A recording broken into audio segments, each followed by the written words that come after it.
are stage 5, lesson 6 of the roadmap to success, where you are going to learn about the other options that are available to you to find an audience and grow your business. Now, we've talked about your local networking groups, we've talked about Facebook groups, we've talked about using social media, but the truth is that there are a lot of different ways to find people to enter into your funnel.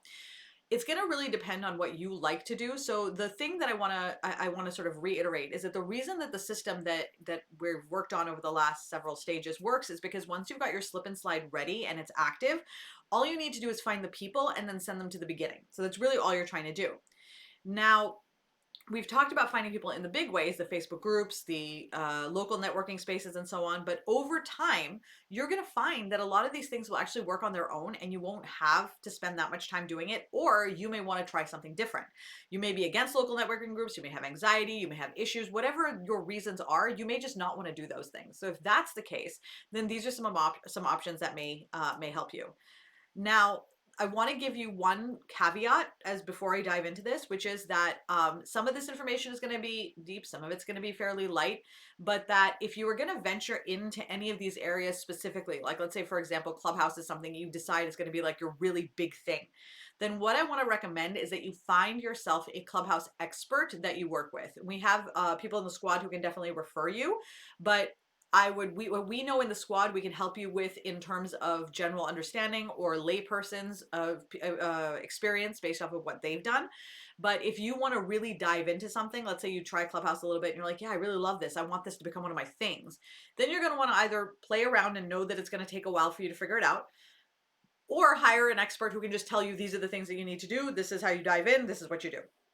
It really depends on whether you're spending time or money on learning about it, but it's important to recognize that there are experts in each of these fields who can help you to get way, way, way more results off of the work you're doing there. And then once you are capturing those people, you send them to your funnel and then your funnel works for you. So no matter where you're finding these people, you send them all back to the funnel and the funnel works for you. So having this in place is really one of those more fundamental pieces without which you're going to struggle growing no matter where you're trying to grow it from. Okay, so one of the ways where you can grow your business is audio conversation rooms, things like Clubhouse or Quilt. Clubhouse is the biggest one, but there are others, Facebook rooms. They're niche ones. You'll have to go looking for the ones that are in your specific niche. I know that Quilt is for people that want to have social impact. Um, Rooms like that are, audio conversation rooms are actually really fun because you can be, walking around the house, doing the dishes, just sort of living your day-to-day life with a headphone in your ear and provide value or listen in. You can learn. There's a lot that you can do in there. For me, I personally found it to be that I needed to be on a lot. That was what I found challenging about it, is that I was always waiting if I was going to be called on, I needed to be ready. But I always very much enjoyed it when someone else was moderating and I went in as a guest. So what I would recommend is definitely go into a bunch of Clubhouse rooms, hang out as a guest, see if you even like Clubhouse before diving into it. And then if you decide that you like it as a user, then think about doing it for making money. But I really wouldn't recommend diving into any of these platforms if you're not going to use them as a user, because then you're not going to really know what it is that people are looking for. You're actually just going to be spitting out content without actually understanding how it's being received on the other end. So it's important to keep in mind that you've got to like what it is that you're going to be jumping into. So Clubhouse turned out not to be my thing, but Katie Gunther in the squad has actually grown her business leaps and bounds using Clubhouse. She doesn't use Facebook a lot at all. And so she has a guest video training in this stage so that she can share with you how she has grown her business on Clubhouse and give you some ideas. Another alternative is to create your own social media group, your own Facebook group. Now, this is still kind of got its legs in Facebook. It kind of does have its legs in Facebook, but it's a little different because it's a group that you're setting up for something that you enjoy. Many years ago, Elisa in the Social Strategy Squad watched this original version of this training. It was actually the first time I ever did this training. And she decided to start a crafting group. And her crafting group has grown to where now she has a community in there. She actually has changed her business model. She actually left her last business and has started out a whole new creative business that she's very, very excited about. And it fits right in with her crafting group. So now she didn't realize that she was laying the foundation for her future growth that she didn't even know was happening, right? So at the time, the crafting group helped her find new customers, create a community, build relationships. It was doing all the things she intended for it to do. And then after a couple of years, she realized she enjoyed doing it so much that she decided now to take it to the next level and make that part of her business. So it's really interesting to see how when you start to dive in and create some of these spaces or invest in some of these spaces, that you will find that not only is it going to help you with what you're doing right now, but it may also plant the seeds for things that you want to do later on in life that you don't even think, that you don't even know you want to do later on. Okay. Another really, really great way to grow, especially if you are a product-based vendor, is vendor events. We have another special training from Colleen Auberg, who has made vendor events her jam. She is so, so good at them, and she's really created a system for finding people, finding events, bringing people in, getting them on her mailing list, following up with them, and then creating new customers out of the people that she finds in vendor events. One of the biggest challenges faced by small business owners who do tend to go to fairs, festivals, craft fairs, things like that, is that it's really challenging to get people to convert from being I'm standing here and handing you my money to actually then later on engaging, talking, participating, and being part of your online group, because they're two totally different spaces. One of the great things about Colleen's training is that she's figured out how to do that. And so she's really created a great engine of customer acquisition using vendor events. Next, podcasts. Oh, dude, I got to tell you, podcasts and other online live shows or shows in general are just great ways to get your name out there. I started to spend a lot more time on podcasts probably at the beginning of 2021. And it made a significant difference in terms of my market penetration. People knew who I was. I was starting to get recognized in other spaces. I've heard of you, Manessa. It is from these other podcasts that I started to really tap into other people's networks. And so I went online to try to find ways to be in podcasts that didn't seem quite so difficult as just going online and looking for people saying finding guests for podcasts. So what I would recommend, and there's some information about this in the guidebook, is go to matchmaker.fm. Okay, so matchmaker.fm or Podmatch, and look for podcasts or podcast hosts that fall in your area of interest.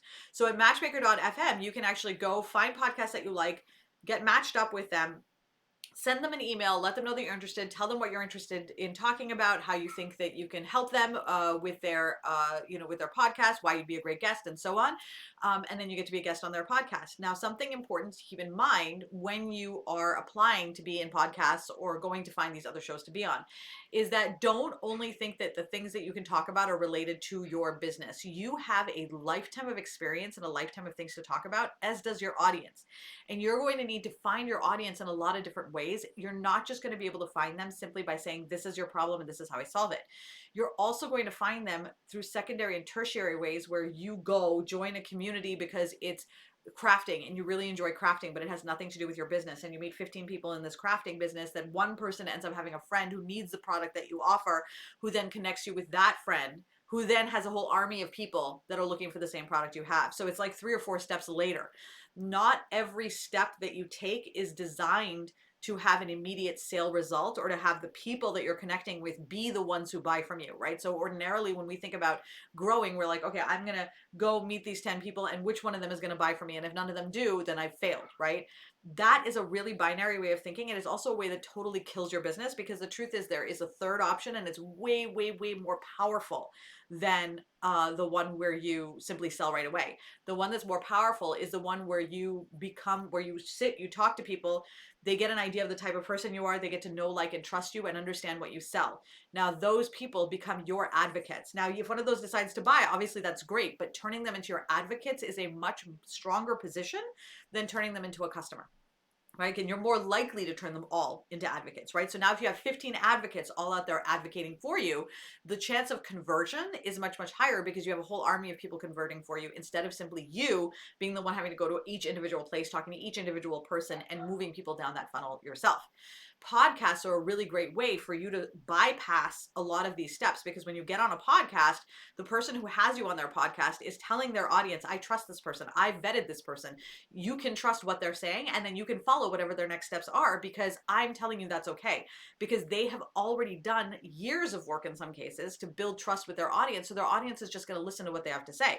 So if they are your advocate, right, and they have an audience of people, who may or may be interested in what you're doing, or they may have friends who are interested in what you're doing, then that is a huge market to open up. So finding podcasts to participate in where you're sort of just talking about anything that is important to you. If you happen to have an encyclopedic knowledge of 80s music and there is an 80s podcast that is all about encyclopedic knowledge of 80s music, jump in on that podcast. Yes, it has nothing to do with your business, but you are still growing your reach and your influence.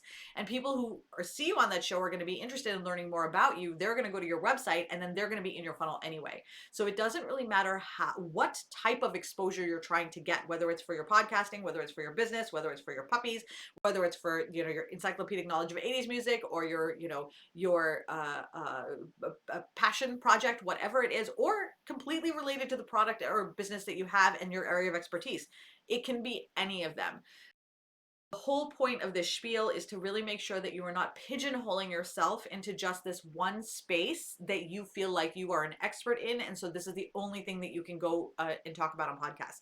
Most of the time, podcasts are really about just having a conversation, and it's very free flowing. If you're going to a podcast where it is definitely about like the expertise, so if I'm going to a Facebook expert podcast about what's wrong with Facebook, I'd really better know what I'm talking about related to Facebook, but that conversation is going to be wide ranging. So it's going to be wide ranging, and we'll give you the opportunity to tap into people in a lot of different ways.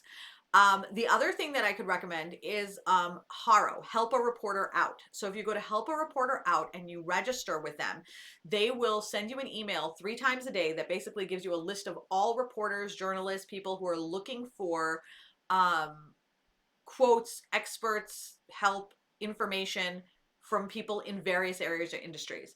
Scroll through that. I scroll through it like once a day. I don't usually go through it that often. And some weeks I don't go through it at all because I'm very, very busy and I have enough exposure happening to where it's not necessarily something that I need. But I always say subscribe to it, because that way I can constantly send my, if there's somebody asking for information, they're like, oh, tell us what you think about what it's like to be a working woman in the 21st century, or the 21st century.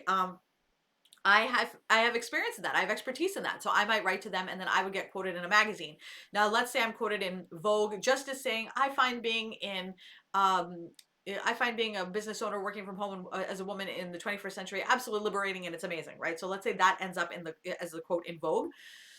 Then I get to put Vogue on my website as a place that I was published, right? I'm not telling people that my article was published in Vogue. I'm not telling people that I am a Vogue expert. I'm telling people I was seen in Vogue, and I was, because my quote was in there. So it's not always just about making sure that you're able to write a full blog for someone, or you're able to get all the information to them. Simply giving enough information to where you end up in a publication of some kind gives you the ability then to say, as seen in whatever that publication is, which will ultimately increase your trust factor and automatically give you more of an audience. Okay, so podcasts, online shows, Help a Reporter Out. Now, there's also niche networking groups. So this is a little bit different from the local networking groups, which are usually region-based, and they're based on business ownership and region-based. So like South Shore Women's Business Network, you got to be in the South Shore, you got to have a small business, bam, you're there, right? But there are other types of networking groups that are really based, they're business related, but they have a theme that is associated with them. So for example, Founding Moms has a theme associated with it where it is a local mastermind groups where you get together and you collaborate. You act as accountability buddies, you act as brainstorming partners. And so it creates a small mastermind group that you can go back to over and over again to build relationships and grow your business. It's a networking group, but it's really more of a mastermind networking brainstorming group, right? So that is not really what I would consider to be like the South Shore Women's Network, which may have like, 100 people coming to any event. With the Founding Moms, you're probably only going to have 6 or 7. It's not going to be a very big thing because it's designed to be small. Other ones are She Breathes, which is more it's more mindfulness related, more mental health related. There are Polka Dots. There are let's see, I'm trying to think of something. There's Boston Business Women is another one, which is a very, very Boston based one, but it's really in the woo and self development and that kind of thing. So looking around in your local area for niche women's networking groups, You might need to use words like, mindfulness networking, mindfulness mastermind, things like that. You might need to play around. And I would really encourage you to ask in the squad, hey, I'm living in, Plymouth, Massachusetts. Do you know of anyone? Do you know of any groups? So what do you think? I'm looking for this. And then get some suggestions, because you may find that there are plenty of places that people can suggest that maybe aren't in your area, but like give you an idea of like, oh, I'll check this out. Or maybe there's a chapter for this here. Or there's a squad member already in this chapter, so I'm going to go and jump in because now we can go together and now we can build that relationship there. So there's a lot of different types of networking groups. There's not just the big networking groups that we think of in terms of having lots of people, or your chamber of commerce, your BNI and that kind of thing. There's also these really tiny niche networking groups that personally for me, I find very appealing because I like smaller groups of people. Now that you know these options are available, and these are not an exhaustive list of options, you may find other options to grow your business that you found work really, really well for you. And I want to encourage you to please share those in the squad so we can include them as part of our list, because the more opportunities we have to grow, the more options we have to grow, the more members of the squad feel like they can customize how they're growing according to what their framework is, as opposed to having to force, fit a square peg into a round hole. So what your next step now is once you've got your funnel in place, right? You've got your slip and slide in place. It's all good. You've made sure that your user journey is working, okay? And you've workshopped your basic foundation. Next, pick which one of these is most appealing to you. Any one that you want. When you're ready to grow, you don't have to do any of these right now, but when you're ready to say, listen, I want to open up into another space, come here and pick any one of these things, okay? Do it for a little bit. If you decide that it's not for you after a few days, like you do it for like a week or two and you're like, oh my God, I really hate this. This was like, I thought I would love it, but I absolutely hate it. I never want to do this again. Like I just have such life regrets. Toss it out. It's probably not for you, right? Maybe it'll be for you in 5 years, maybe not, who knows? But for right now, it may not be working for you. Once you find something that you're like, okay, I kind of like this, I want to experiment with this, I want to play around with this. So now you've decided that you kind of like the platform, you like the methodology, you're going to play around with it. Okay. At that point, you've got to give yourself a couple of months. So you want to give yourself 3 months to actively try to make it work, right? So that would mean you're going to look in articles, you're going to ask in the squad, you're going to experiment, you're going to try some things, you're going to try different types of emails, you're going to, whatever the things it is that you're doing, you're just going to try different types of language, marketing, whatever it is that you're doing, you're going to try different things. You're going to come into the squad for help as you're working through it.